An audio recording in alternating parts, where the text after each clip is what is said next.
Last video took some unexpected turns. So anyway, it is still Saturday evening, December 4th, 5:55 p.m.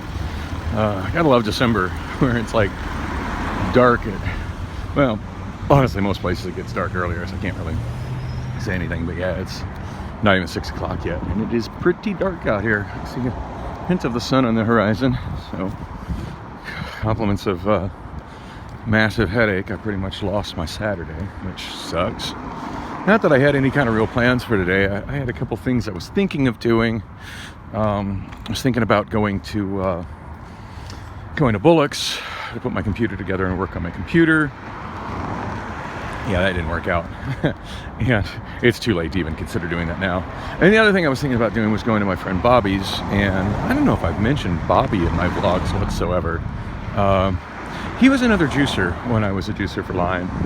And I just kind of connected with. And yeah, I could say a lot about Bobby, but that's all you need to know right now. Anyway, he just randomly reached out and texted me. And he's doing one of those just send everybody in his contact list a happy Thanksgiving text kind of thing, which you know, to be honest, I used to do that sort of thing on holidays. And then when John LaJoie put out his song several years ago called Merry Christmas exclamation point. Merry Christmas exclamation point. That's it. Yeah, it just kind of that video resulted and song resulted in a lot of self-reflection of how yeah, I'm not doing that anymore. I'm just not. And if you've never heard that song, check it out. John LaJoie, Merry Christmas exclamation point. Yeah, it's you know, those kind of texts, do they show you care, or do they show how much you don't care? That's a pretty good question. Okay, so my left shoe has come untied again. You know, Velcro shoes are not a good look, but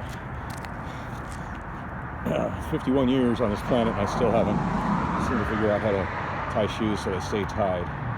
And for those who say double knot them, yeah, at the end of the day, I need to untie them. So yeah, not a good solution. All right. So, gosh, I'm on my third part of this video, hence the dot 2, and I don't think any, based on my view counts, like nobody ever watches them in the order like that. So, you know, whatever. It just is what it is. It's just more for me. This is more of my diary anyway. So, my weird ass public diary. So, wow, nice of these guys to trim their landscaping so it doesn't hit pedestrians on the sidewalk. I don't know if I've ever walked this sidewalk, so I haven't encountered that obstruction by a negligent homeowner in quite some time, but did not enjoy it. Alright, maybe on the other side of the road, so I'm kind of looking for a safe place to cross right now. So, gosh, last video was supposed to be about me tying up loose ends from the previous video, and as so many of my videos do, they just left more loose ends. Two that I was trying to tie together before I realized, holy shit, there's my bus, which is nice. It's nice not having to sit and wait forever for the bus, because that's my usual. So we slowed down, I got on, it's all good. And even though I went only 3/4, actually, I went just shy of a mile on the bus. So I'm on 52nd Street now. Headed to my landlord's. Yes, I do have the rent. Yes, Priscilla paid most of it. It got paid, so my gamble on that she'd rather pay it than be homeless paid off. At least she's good for that. So she's no longer any good for bedroom fund, and can't even be relied on to bring me pain pills when I'm in extreme pain. So. But she had to make a trip to get parts to fix the toilet that really wasn't broken. I mean, yeah, you had to reach in and pull the chain, you know, and maybe get your hand wet, but newsflash, after you use the bathroom, you should be getting your hands wet washing them anyway. So where's the problem? Anyway, and considering how dysfunctional my bathroom sink is, that actually made washing my hands more convenient. Now the cover's back on the toilet, so I don't have a basin of clean water that I can submerge my hands in. So not happy about that. She just took it upon herself to do that. One of the many things she just does, you know, like, you know, it's my apartment. She's not on the lease. There are things I like to be the things the way I like them to be, and I actually like the toilet like that. I digress. So anyway, before I should frantically running after the bus, I was talking about how I listened to this Louis Rossmann video. He was talking about the recent epidemic of just large amounts of shoplifting going on, and the media and the government functionally condoning it, trying to make excuses for it. Oh, well, you know, that's protesting. No, that's not protesting. That's theft.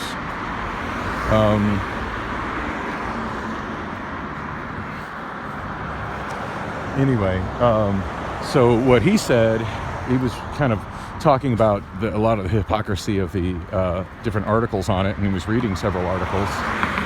This would be on the Louis Rossmann YouTube channel. I'm sure if you go to his channel and search recent videos, it shouldn't be too terribly hard to find. And it's a fairly long video as well. He goes on quite a bit about it. His soothing voice put me to sleep, so I didn't hear the whole thing. But one thing I did hear that really caught my attention was that he said, and I hadn't seen this or heard this anywhere yet, but he said that the recent articles that are coming up are now asking people not to film people when they do this, because some of them have been caught as a result of being filmed. And if nothing else, even if these people don't get, don't get charges against them for shoplifting, or the charges, or the charges are not being prosecuted due to prosecutors that, for whatever reason, don't seem to think that these are crimes that should be prosecuted. I don't get that whatsoever.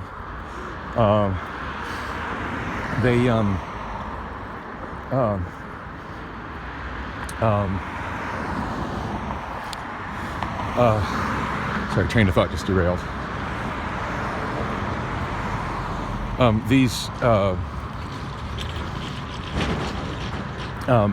the very least, if people make videos of these people, they can at least be publicly shamed and exposed as the thieves that they are. And this is certainly what Louis Rossmann was talking about. You know, that yeah, that's something at the bare minimum that should be happening.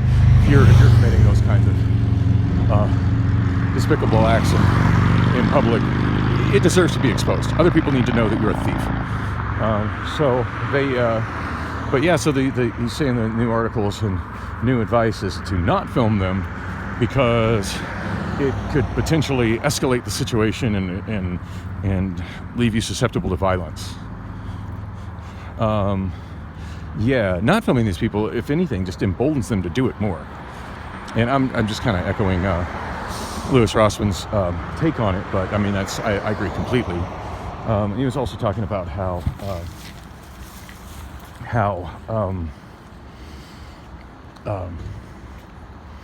oh shit, I forget, there was something else that was mentioned on that video that I wanted to mention that he said, and now I forget what it was. Something about,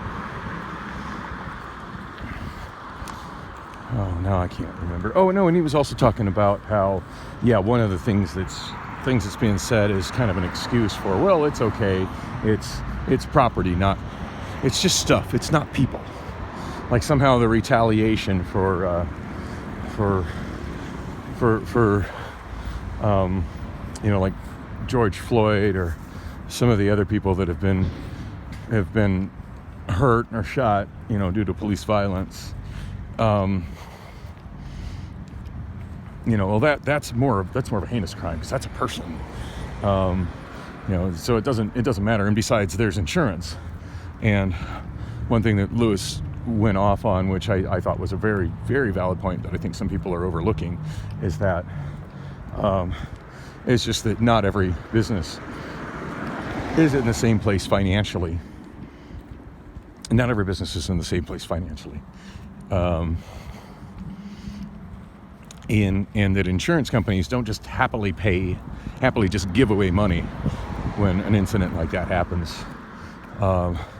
Beyond the fact that there are deductibles, and sometimes it's just not cost effective to even report that it happened, because you'll turn around and end up losing more money in increased insurance premiums, or there's just or there's so much of a deductible that it just doesn't make sense to try and even put in a claim.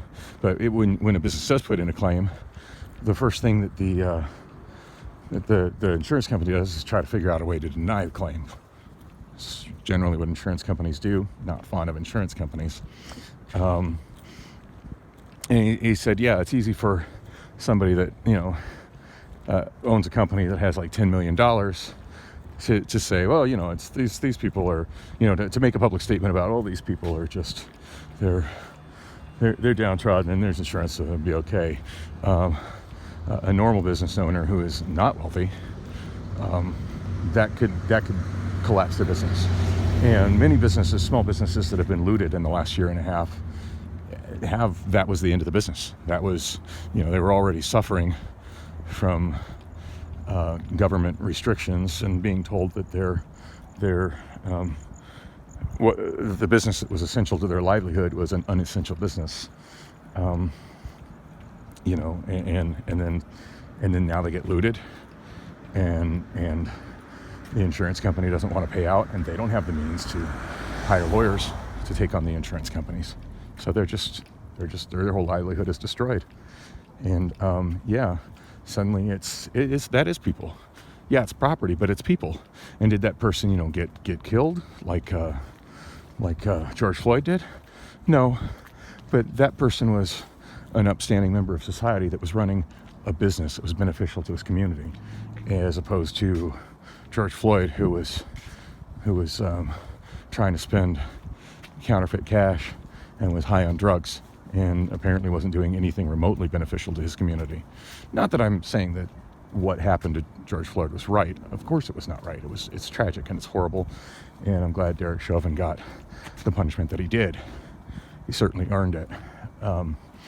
But to say that the plight of a business owner isn't as important, and their livelihood isn't as important as that of a drug addict, junkie criminal, is just wrong. All right, I'm gonna have to wrap this up short. Anyway, so what I was trying to mention was I used to have a friend who lived in these townhouses here. I think she moved. She's still my friend when I occasionally see her. I miss you, Crystal. She lived here with her boyfriend she'd been with for many years. He passed away a couple of years ago. I miss him. He was a really nice guy. He used to like to come to my karaoke show a lot. Didn't sing very often, but he was still a nice guy. So yeah, what that brings me back to is the whole thing of like, well, the filming, it encourages violence. And as we just saw, like, I wasn't filming that woman at the bus stop per se. I mean, it's a forward-facing camera showing y'all what I'm seeing. Including some really pretty lights in the cemetery. What I'm seeing as I'm, going about my day and just kind of documenting, what all was happening and what I'm dealing with in my life. And video's not about her at all. I mean, she's just inconsequential background noise, but yet suddenly she reacted in a way that was not violent, but it sure looked like she was on the cusp of being violent. And not cool at all. And I'm just really bothered by blah blah blah common decency. Like, I'm sure there are numerous cameras just at the strip mall that are recording that location 24/7. I mean, are people really oblivious that there are cameras everywhere recording everywhere? I don't see people complaining about that. But this woman wants to get in my face, and she didn't really have anything to say when I pointed out that, hey, it's the law. The law is that anybody can photograph and record anywhere that is a public space.